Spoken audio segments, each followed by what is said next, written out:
Olá, você deve se lembrar que no ano passado houve uma grande discussão no Congresso sobre para onde iriam os recursos de um leilão de petróleo que o governo faria com o excedente da chamada cessão onerosa. E depois de muita discussão, se decidiu que parte desses recursos, aproximadamente 10 bilhões, iriam para estados, mais 10 bilhões para municípios. Parece que esse dinheiro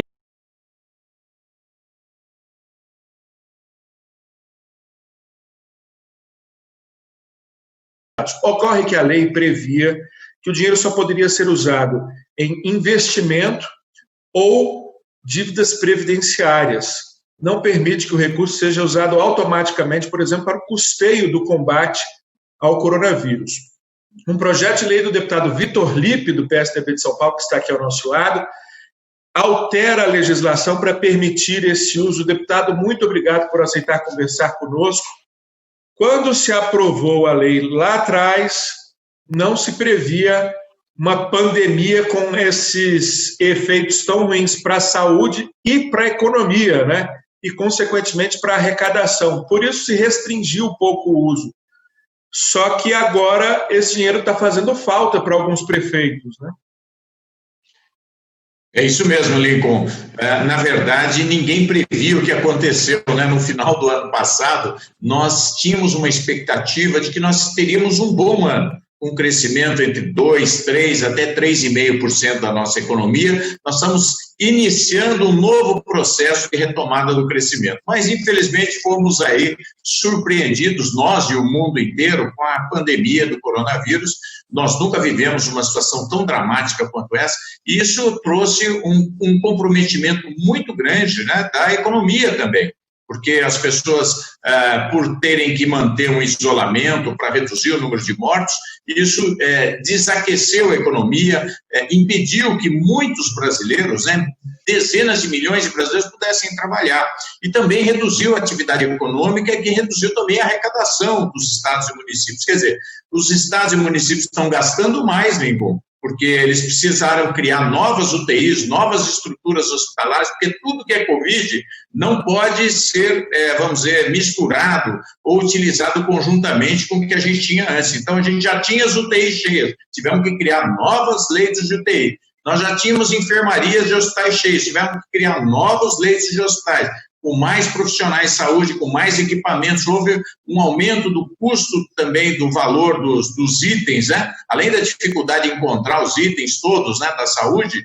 houve um aumento muito grande também dos valores do mercado. Então, foi uma situação inusitada, e por conta disso nós entendemos que é muito oportuno esse projeto de lei, Lincoln, para que esses recursos, que, como você falou, mais de 10 bilhões que vieram aí para os municípios e 10 bilhões para os estados, eles possam ser utilizados também para a pandemia, já que era proibido pela lei do ano passado, a gente não tinha como prever a pandemia. Naquele momento, como você falou, ficou definido que esses recursos só poderiam ser utilizados para cobrir o déficit da Previdência, né, dos estados e municípios, ou para investimentos, mas não para o custeio, ou seja, para esses gastos do dia a dia, inclusive da saúde. Então, nós esperamos que isso possa ser útil para que esses recursos também possam ser utilizados, em parte ou totalmente, de acordo com a necessidade dos municípios, para minimizar os efeitos gravíssimos do desequilíbrio fiscal e do déficit das contas públicas que os estados e municípios passam nesse momento. Agora, deputado Vitor Lippe, alguns prefeitos se viram numa situação tão complicada, tão desesperados, com um aumento de custo repentino e uma queda de arrecadação também repentina, que não esperaram a lei. Resolveram botar o dinheiro, tentando ali, de alguma forma, classificar alguns gastos como investimento, por exemplo, na construção de um hospital de campanha, que a gente sabe que tem dificuldade de ser classificado como investimento, porque não vai se perenizar. O projeto de lei que o senhor apresentou, mesmo sendo aprovado um pouco mais tarde, ele vai dar essa segurança jurídica para esses prefeitos, né? E ele vai, inclusive, retroagir em alguns casos para impedir que eles sejam punidos, né?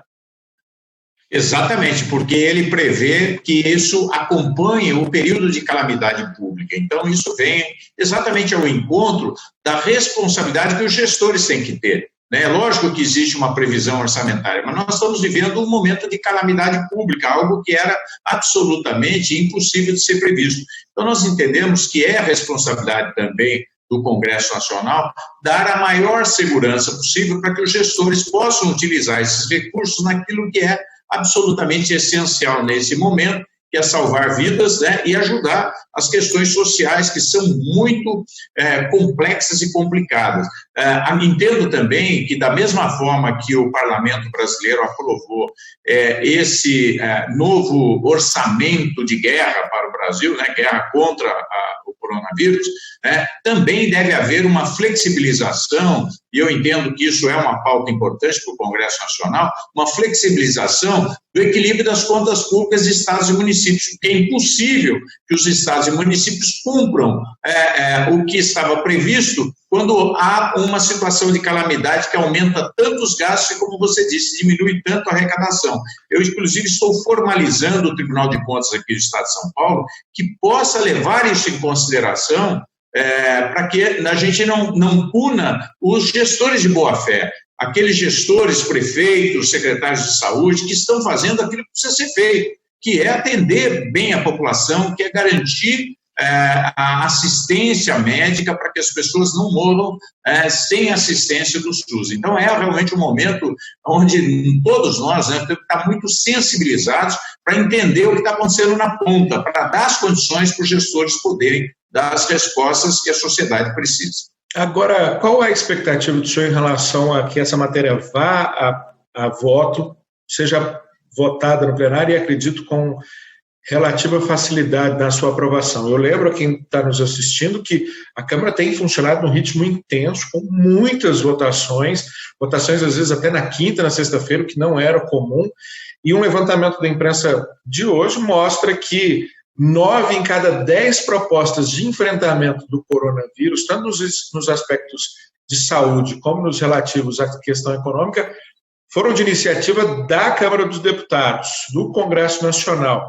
Como é que está a expectativa de votação da matéria, deputado?